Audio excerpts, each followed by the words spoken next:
everybody, and welcome back to the United Stand. Rain or shine, we will bring you this road trip video, and honestly, this is one for the books. Manchester weather doesn't play when you're getting into this autumn-winter period, but Sunderland are coming down from the northeast, and I tell you what, they'll be used to this weather, and they'll be absolutely up for it against this Manchester United side at Old Trafford. A game in which Ruben Amorim has to win. This Manchester United side has to turn up, and not only does he have to show Ineos that he can turn this team around, in my opinion, going into this international break, he's got to show the fans. He really has. He cannot just keep doing the same thing over and over again and the results not being good enough. We all know about his points record. We all know about the 34 points in 33 Premier League games. We all know about the failure to win back-to-back Premier League games since he came into the job at Manchester United last November. We know them stats. We know that they look really, really poor. But he's still got a chance to give some belief into this fan base and to put some belief into them players, adapt and go out there and put in a positive performance, go out there and win. There will be some United fans out there that thinks, do you know what, if you lose to Sunderland, you might get sacked in the international break and then, you know, we can get someone else in and everything's going to be sunshine and rainbows. I'm not naive, even though I massively, massively doubt Ruben Amorim's going to be able to turn it around, even though I do feel like now hoping things are going to change is a little bit of blind faith based off the evidence. As a United fan that just wants us to win every game and get back to our best as quickly as possible, I want to see Ruben Amorim. I want to see him do what's right for this team and build himself back up and go on a run with this Manchester United side and prove he is good enough to be the Manchester United manager. And how does he do that? Well, I think he's got to make some big decisions. He really does. He's got to talk the talk, which he always does, but then he's got to walk the walk. You have Ahmad coming back from his time away to deal with personal issues. You've got Casemiro coming back from suspension. I think they've both got to come back into the side. But you've also got some other big decisions to make. Is Bruno Fernandes going to continue in that midfield role? Are you going to change your centre-backs after an unorganised performance against Brentford? What are you going to do with your forward line? You know, you've brought in Cunha and Mbeumo, both fit to play, but Bruno Fernandes, he's better in them positions. Are you going to drop Sesko? Is Mason Mount going to come back in, who was so good at the start of the season? Kobbie Mainoo has been bench warming and has one of the fewest minutes out of senior players in this squad. I mean, he wasn't part of that shambolic performance against Brentford. I mean, he came off the bench. But surely a player like that now is thinking to himself, if I can't get a game now, then when am I going to get a game? This is when your squad looks to you. And if you don't make big changes, you will start to lose respect. If you have a squad that can see that team put in a performance of that level at Brentford and get away with it and start again at Old Trafford against Sunderland and you don't get a look in, people start to think, the players will start to think, all right, okay, no matter what I do then, he's just going to continue and continue and continue. And you might go and win that game against Sunderland, but we all know if big changes aren't made, then we're going to be in the same position a few more games down the line. It's all about consistency. It's about putting shock value into this squad and gaining your dominance as a manager and showing them this is how we're going to play, this is how we're going to work, I am going to adapt and we're going to get through this period. You need a strong, strong hand now to manage the position that Manchester United are in. We're 6 games into the season, we've lost 3 of them, it's just not good enough. And how we go and beat this Sunderland side, that are a very good side by the way, is Ruben Amorim has to put some shock factor into this squad. He's got to change some things and he's got to go out there with a fresh perspective on this game. He's spoken about on his press conference how the system can't work in games against Arsenal and then not work against Brentford. It's things we're doing in the game. You know, it's decisions in the game. And I think to that he's alluding to mistakes, disorganisation, not staying switched on throughout a game, mentality, principles, not fulfilling your duties on the pitch. Well, that comes down to the players then, basically. He's insinuating it's the players. I think it's a mix of both. I think a system that plays Patrick Dorgo and Diogo Dalot higher than the best chance creator in the league for multiple seasons isn't a system that is best attacking-wise. And Bruno Fernandes didn't even put a single pass into Sesko in that Brentford game. That's a problem. Your most creative player on the pitch is playing deep. And you've got players that aren't a patch on him, creative-wise, doing your creative work for you going forward. Like, that's not going to align. But he's right. We switch off at set pieces. You know, we do make mistakes. I think there's a lack of courage. You know, we're lacking a spine in that team. Oftentimes we cowered away from making the confident decision on the ball. I mean, even just looking at that Napoli game with Rasmus Højlund and Kevin De Bruyne, he gets the ball, bang, pass in to Rasmus Højlund. Manchester United, you dilly-dally about with it, you wait for the pass to open up, you pass it back to Bayindir anyway, and he just kicks it out of play. We just make the wrong decisions constantly on the ball, and The confidence isn't there. By the way, I'm going to get blown away here. I'm going to get blown away. What is going on with this weather? If this is not pathetic fallacy, I don't know. What I would say, you could look at the weather and think it's very apt for how depressing Man United's season is right now and where we're at. Or you can look at it and say, look, you know, this is Old Trafford now. Weather, it's absolutely thrown it down. Go and get a slide tackle in. Go and prove yourself. If I'm them players, I'm looking at what Wayne Rooney said in the week, saying that they're not fit to wear the shirt. He doesn't see any bite. He doesn't recognise the club. And I'm going out there and I'm giving absolutely everything, covering every blade of grass. I'm switching on for the whole game. I'm putting tackle in after tackle, and I'm taking risks. I'm going out there and playing like a Manchester United player. That's what I'm doing. I'm going to prove to everybody that we don't just switch it on for one game and turn it off for the next. We actually are a good set of players that are deserving and are willing. And this is where Bruno Fernandes as well has to step up as captain, and the leadership group have to step up.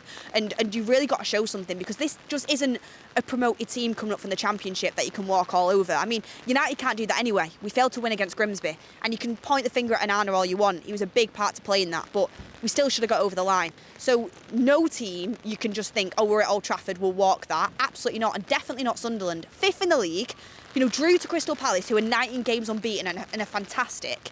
And, you know, they're only a couple points off the likes of an Arsenal. I think they're 4 points off Liverpool at the top of the table. So they're doing really well. They've got confidence. They've made some great signings. The manager has got a good setup, a good plan, and they're going to smell blood coming here. They're going to smell the pressure, and we've got to step up.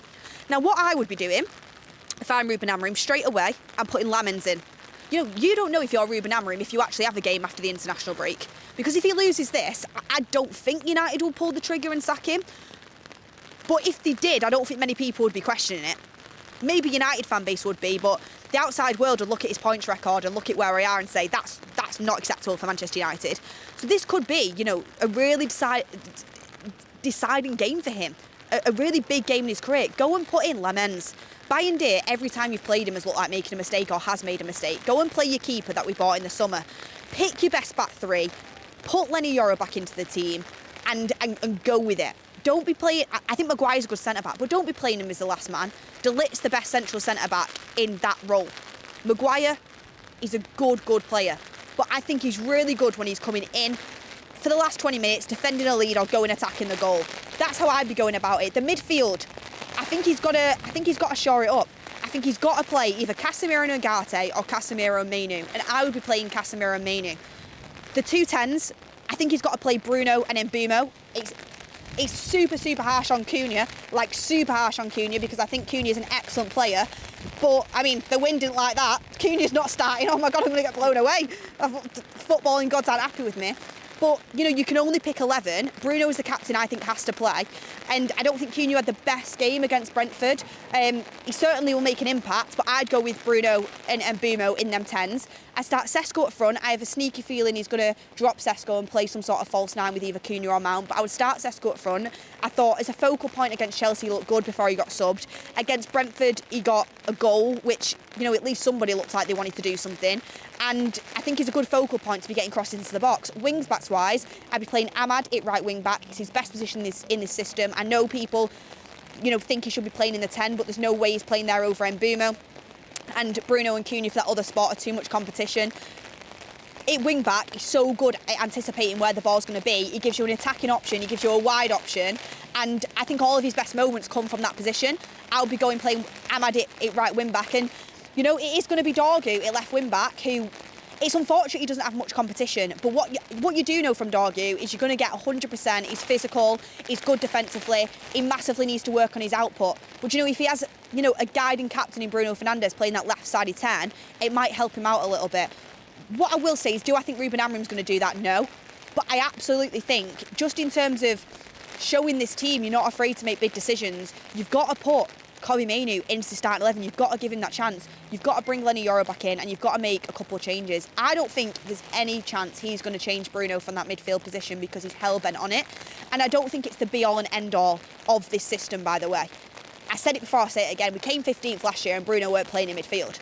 Bruno's an excellent player, and I still believe that. I don't think he's suited to the midfield role. He is better further forward, but it's not the be-all and end-all. There's multiple things that have to change, and he's had a full week to set this team up now. Sunderland are a good side, but I expect us to go out there and win. Whichever team he puts out there, whichever decision he makes. But let me know in the comments what team you would make and you would start, and see if you can guess it. But I think he's got to make some changes. And the biggest one for me is the keeper coming in. It is the biggest one. I know a lot of you guys would drop Bruno. I think it is a crucial moment when you need some leadership. In a game where you must win, I don't think you should be dropping your captain. I really don't. I think you've got to play him in his best position, and that's what I'd be doing. Score prediction wise, I mean, it's amazing to think that I'm going to go into Sunderland at home and maybe not predict a win. I want to say a close 2-1 to United, but I have a feeling it's going to be a 1-1. I have that sort of feeling. Is that enough? Is a draw enough for you? For me, it's not. Unless I see an Arsenal-level performance like we did on the opening day of the season, which, if we had that against the Sunderland, I'd expect to win anyway. A draw isn't enough. I want to go out there and dominate, and I want to go out there and win. Sunderland are a tough side, but we've got capabilities to do so. If it was a 2-2 and Bayern let 2 howlers in, and you're like, well, what do you expect him to do? I expect him to start Lamens, our new keeper that we spent money on. So Amorim, okay, there is some excuses about not having a midfielder, not having an experienced goalkeeper, maybe not getting a wing back, but this team should be doing better than they are, and I'm putting excuses to bed now. I want to see a good performance. I want to see everybody pulling in the same direction, and I want to see that the system can work on a good level. Not just, thank God we got that goal in the dying seconds. Of course, that's a good thing, but I want to see sustained good play, organised play throughout 90 minutes. Let's see if we get it. Look, I really hope we win this game. I hope Ruben Amorim turns it around. I hope we go on like a 15-game win streak. United Strand shaves his hair on the Old Trafford pitch, and everyone's really happy about it. But I mean, is that a sign that it's going to happen? Who knows? But the best thing to do is kick off with a win against Sunderland. Look, guys, I'm getting out of here. That was just like, honestly, could have sued if that would have gone in my eye. You would have known. But anyway, thank you for watching. Smash a like on the video. And the last thing to say is, come on, United.